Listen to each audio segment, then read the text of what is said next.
4 to 6 suspects. They're last seen in this big structure, moving around. Do we know of any type of booby traps?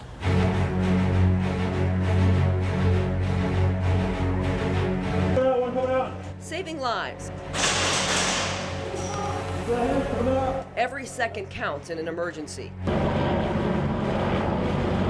North Texas police, fire, paramedics, and emergency responders are prepared for a terrorist strike, winter weather, tornadoes, flash floods, wildfires, or any emergency facing North Texans.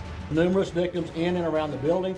A report of a small plane crash. The North Central Texas Council of Governments sponsors urban shield training exercises across the region to train law enforcement, emergency responders, and volunteers for attacks of all magnitudes.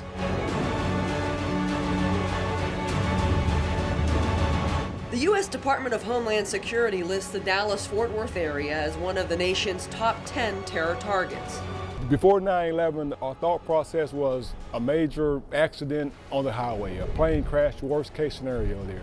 9/11 brought a whole new spectrum to our thought process, and we had to really start thinking in terms of how a terrorist would think there. And some of the things that we take for granted, just going to the mall, the everyday stuff there, we have to start thinking in terms of now of people planning, to hurt us. The North Central Texas Council of Governments serves 16 counties in North Central Texas. Working together, they are prepared for the next emergency, and they want your family to be prepared too. When something large happens, the person who can take care of everything is going to be you and your family. The more prepared you are, the more you can take care of each other, and it'll put less of a strain on police and fire. Because when something does happen, like a large-scale tornado or a winter storm, they're going to be overwhelmed with equipment and resources and calls. So the better prepared you are, the better it's going to affect your community and also your neighbors.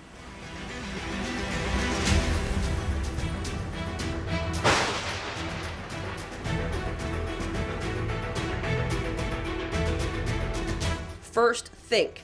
Take time to think about the hazards you face living in North Texas. Most North Texans don't know that flash flooding takes more lives than any other weather events each year. You see the signs that say turn around, don't drown, and that's really something that you ought to take to heart. And it looks like probably not long after sunset it'll drop to below freezing.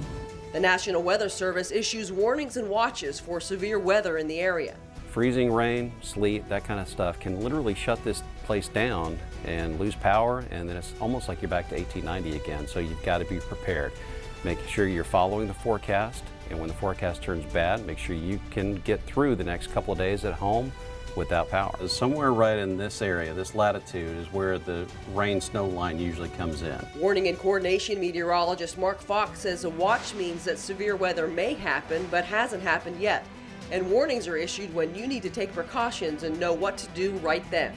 We get tornadoes, we get winter storms, ice storms, even hurricanes. We get some of the impacts from those as well. So weather, it's a fact of life that you've got to pay attention to, because ignoring it, you're going to do that at your own peril. Meteorologist Rick Mitchell, these temperatures are dangerous. That's right. The storm is over in terms of the precipitation, but the effects are being felt. Look at these temps. They're dropping like a stone.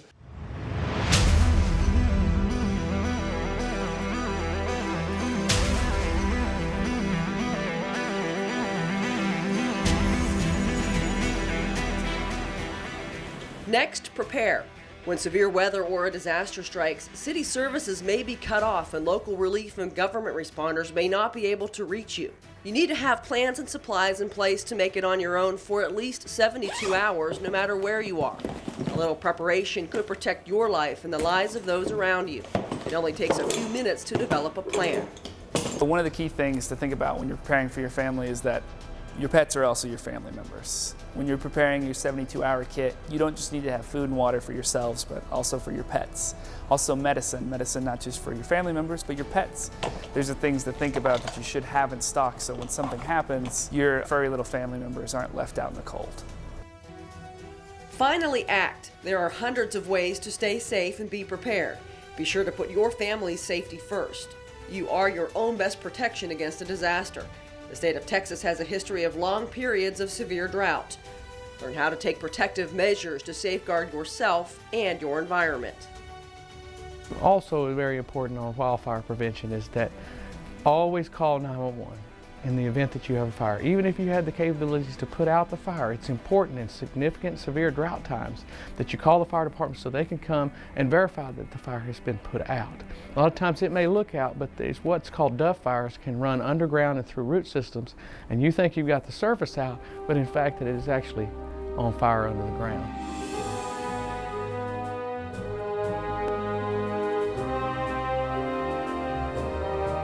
Know what to do.